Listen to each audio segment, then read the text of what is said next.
আরেকটি ব্লগে তোমাদের সবাইকে অনেক অনেক ওয়েলকাম। যারা আমার ব্লগটা রোজ দেখো বা আমার সমস্ত রকম পোস্ট ফলো করো তারা নিশ্চয়ই জানো যে আজ হলো অক্টোবরের 8 তারিখ, আর আজকেই কিন্তু বুনিয়াদপুরের সেই সেবাশ্রমটাতে আমাদের যাওয়ার কথা ছিল।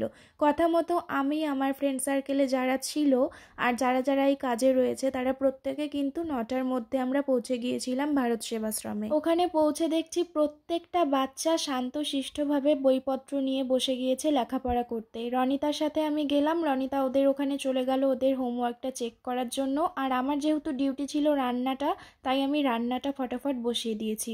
সত্যি বলতে ওখানকার প্রত্যেকটা বাচ্চা এত মিষ্টি, এত শান্ত নিষ্পাপ, আর প্রত্যেকে এত কথা শোনে, এতটা বাধ্য যে ধারণারও বাইরে। কি সুন্দর একা হাতে কত ছোট ছোট বাচ্চা খাবার খেয়ে নিচ্ছে, কতজন আবার পোজও দিচ্ছে। সব মিলিয়ে পুরো পরিবেশটা একেবারে জমজমাটি একটা শান্ত পরিবেশ। তা বাদে ওখানে যারা স্টাফরা আর রান্নার মাসিরা ছিল তারা ছিল প্রচণ্ড হেল্পফুল।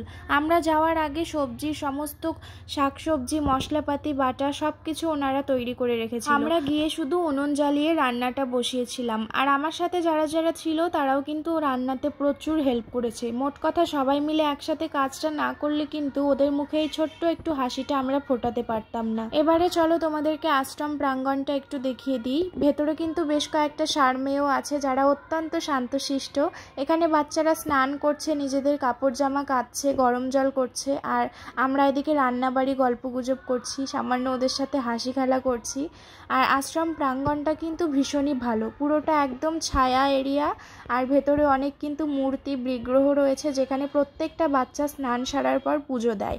এত সুন্দরভাবে ম্যানার্স ফলো করে ওরা যে বলারও বাইরে। বড়দেরকে কত রেসপেক্ট করে ওরা, যেটা আমরা আজকালকার বেশ ভালো ভালো ঘরের বাচ্চাদের মধ্যেও খুঁজে পাই না। আরেকটা কথা না বললেই না, এই ছোট ছোট বাচ্চাদের জন্য খুব সামান্য আয়োজনটা কিন্তু আমরা নিজেরা করিনি। আমাদের ছোট্ট একটা ইশারায় গঙ্গারামপুর এবং তার আশেপাশের কিন্তু বেশ কিছু মানুষ সাহায্যের হাত বাড়িয়ে দিয়েছে। তাদের প্রতি কিন্তু আমাদের সমস্ত টিমটার পক্ষ থেকে অনেক ভালোবাসা, আন্তরিক ধন্যবাদ ও শুভেচ্ছা। আমরা চাইবো তোমরা আমাদের পাশে থাকো সবসময়।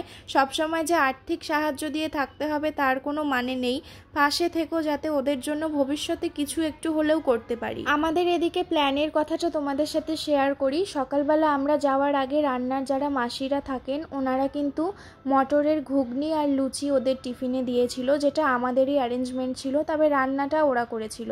আমাদের যেহেতু প্রায়ই সবারই বাড়িতে ছোট ছোট বাচ্চা, অনেকে স্কুল, অনেকে টিউশন, এ সমস্ত কিছু আছে, তাই সকালবেলা পেরে উঠিনি, সকালে ওরাই রান্না করেছে।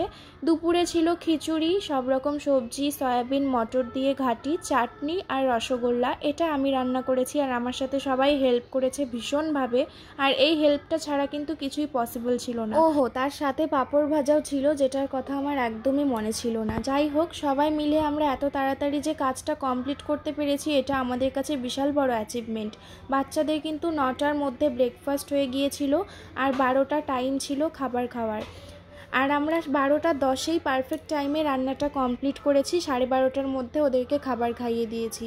তারপরে আমরা খাই, আর ওখানে যারা স্টাফ ছিল, টিচিং বা নন টিচিং দেখাশোনার কর্মীরা, তারাও আমাদের সাথে খাবার খেয়ে নেয়।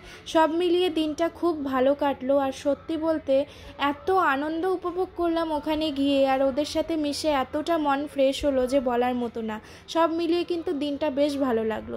এবারে যারা তোমরা নতুন আমার ভিডিওটা দেখছো তাদের উদ্দেশ্যে বলে দিচ্ছি, আমাদের এই টিমটা কিন্তু সমস্তটা গঙ্গারামপুরের থেকেই বেশি, বুনিয়াদপুরের কয়েকজন রয়েছে। তোমরা যদি চাও আমাদের সাথে যোগ দিতে তাহলে কিন্তু অবশ্যই যোগ দিতে পারো, এটা একান্তই ব্যক্তিগত ব্যাপার। একবার পা বাড়িয়ে দেখো, ভীষণ ভালো লাগবে নিষ্পাপ প্রাণগুলোর সাথে মিশে। সব শেষে খাওয়া দাওয়ার পর ওদের সাথে আমাদের বেশ কিছু ছবি আমরা তুলে আনি, যেটা আমাদের গ্যালারিতে হয়তো আজীবন থেকে যাবে। খুব ভালো লাগলো ওই প্রাণগুলোর সাথে মেলামেশা করে। যাই হোক, আজকের ভিডিওটা এখানেই এন্ড করছি, আর পুজোর মাইকের আওয়াজে একটু গড়বড় হলো ভিডিওটায়, তোমরা একটু অ্যাডজাস্ট করে নিও। বাই।